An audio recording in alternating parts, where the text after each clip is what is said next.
torcedor vascaíno, estamos aqui, é claro, para falar sobre Vasco da Gama 1, Maricá 0. Clube de Regatas Vasco da Gama é o líder do Campeonato Carioca.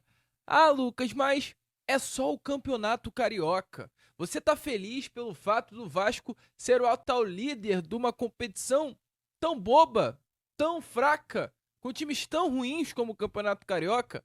Se você tem esse pensamento, meu amigo torcedor vascaíno, me desculpe, ature o meu, porque sim, eu estou feliz, sim, eu estou animado e tenho que estar, porque um clube do tamanho, da grandeza, do gigantismo do Clube de Regatas Vasco da Gama, em qualquer campeonato que entrar, tem que entrar para liderar, tem que entrar para ganhar, tem que entrar para brigar pelo título. Entretanto, sabe qual é o grande problema? Que nos últimos anos nem sequer campeonato carioca a gente conseguia pegar a liderança. E se não pegava a liderança, muito menos uma classificação para as fases finais da competição. Ou você está se esquecendo, ou você apagou da sua memória o vexame que foi em 2022, salvo engano, onde a gente nem se classifica para as semifinais do Campeonato Carioca e vai para a disputa da final da Taça Rio contra o Botafogo. Você se esqueceu, torcedor, que a Portuguesa e o Volta Redonda entraram no lugar do Vasco e do Botafogo naquele ano? Ou você apagou a sua memória? Então sim, é para ficar feliz, sim, que o Vasco da Gama hoje é o segundo colocado. A gente não sabe como está a partida entre Volta Redonda e Portuguesa nesse momento. Volta Redonda perdendo ou empatando. Quem fica na liderança é o Vasco da Gama dessa sexta rodada, e o Vasco ainda é uma equipe que está invicta. O Vasco está invicto no Campeonato Carioca. Então isso é muito legal. Sabe por que é muito legal?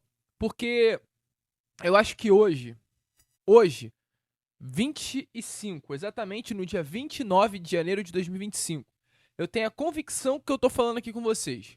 Convicção. O Vasco hoje, nesse período, dia 29 de janeiro de 2025, ele vive o seu melhor momento como instituição desde o ano de 2011. Desde o ano de 2011. Não tô maluco. Não tô falando loucura. O Vasco hoje, nesse momento, como instituição, vive o seu melhor momento desde 2011. Porque 2012 foi um fiasco. Aliás, em 2012 a gente ainda briga, né? É um momento legal, então desde 2012. Mas 2013 foi um fiasco, a gente cai pra Série B. 2014 a gente está na Série B. 2020, 2015 a gente volta para a Série A e cai para a Série B de novo. 2016 a gente disputa a Série B. 2017 a gente vai para a Libertadores, ok? Mas um elenco horrível que era o do Vasco da Gama, com Eraso, Paulão, medonho aquele elenco. 2018 a gente disputa uma Libertadores, momento interessante, mas no Campeonato Brasileiro a gente periga e quase cai naquela temporada, com um elenco limitadíssimo.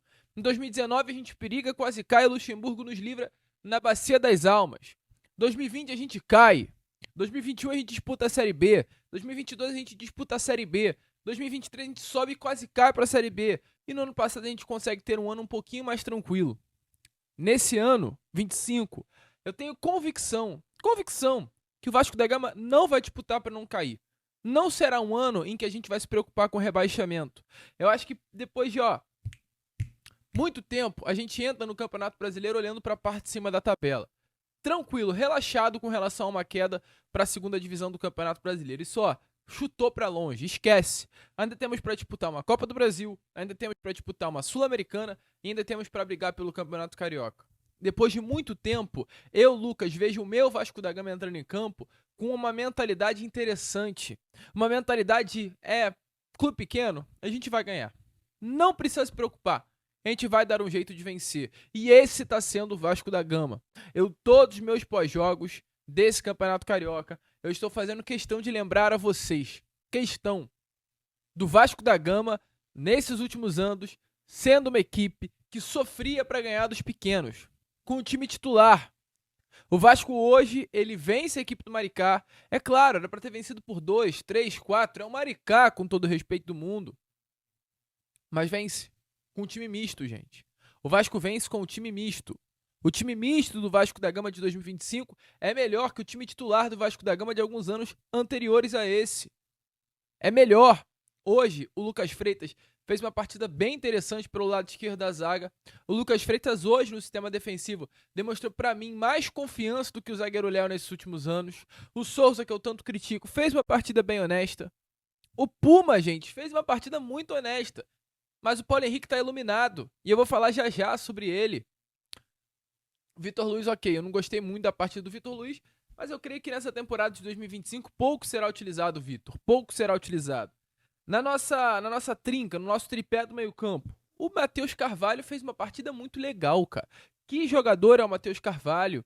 O Hugo Moura fez uma partida honesta. O Paê foi muito participativo. O gol não saiu, mas foi um atleta que nitidamente quer para a temporada de 2025. Aceitou recentemente sua redução salarial, tá com gás, tá com vontade, tá com fome de fazer alguma coisa nessa temporada. Tá com fome o Dimitri Payet. E o nosso trinco, a nossa trinca de ataque, né? Realmente, pelo lado esquerdo, o senhor Jean Davi Menezes, ao meu ver, é uma grande decepção.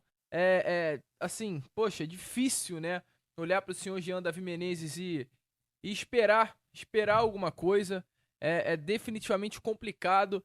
A cada dia que passa, a cada jogo que a gente assiste do senhor Jean Davi Menezes, perdão, a gente se decepciona mais e acho que passa a perder realmente a esperança de que o Jean Davi consiga desempenhar alguma coisa boa vestindo a camisa do Vasco da Gama, mas pelo lado esquerdo o Jean Davi não foi bem. Pelo lado direito, eu gostei muito da partida do Maxime Domingues. Muito. Um atleta que, na minha opinião, jogo a jogo, tá demonstrando que pode ser uma peça importante para o Vasco em 2025. Mas o jogador que o Vasco ganha para um setor que já está cheio de atletas, que é o setor de meio campo. Maxime é um jogador participativo, intenso, bem fisicamente, que aparecia em várias jogadas. Gostei muito da atuação do Maxime Domingues. E o Verratti, meu amigo, a bola não chegou. Se chegasse, com toda certeza, ele iria cravar. Mas o diferencial, e isso é o que eu acho muito interessante, foram nas alterações, né? O Vasco, ele faz uma partida honesta, faz um primeiro tempo honesto, mas parece que quando entram os titulares, o nível do Vasco da Gama muda. O Vasco, ele sai de uma equipe normal para uma equipe diferenciada em 3 posições. O Vasco muda as laterais, tira o Vitor Luiz, coloca o Piton e tira o Puma e coloca o Paulo Henrique. E além disso, no meio-campo, ele coloca o Tietê no lugar do Jean Davi, salvo engano. Vou até corrigir aqui direitinho para vocês, né? Ele coloca o Tietê exatamente no lugar do Jean Davi. E aí, a partir desse momento, o Vasco ele sobra em campo. O Vasco ele sobra em... Não foi no lugar do Jean Davi, não. Aqui não tá aparecendo. Eu tô vendo através das estatísticas que a Sérgio mandou pra gente. Não tá aparecendo, mas o Tietê entra no jogo. Ele entra no lugar do Maxime Domingues, perdão. E, cara, o Vasco muda. O Vasco muda a forma de jogar. O Piton é um craque, nitidamente, né? São nesses momentos que a gente vê como o Piton é um jogador importante para o elenco do Vasco. O Vitor Luiz eu acho que não é um atleta ruim, mas o Piton é muito acima do Vitor Luiz. E na lateral direita, o Paulo Henrique vive um momento mágico. Eu não quero ousar, mas eu irei ousar. Não gostaria, mas tenho.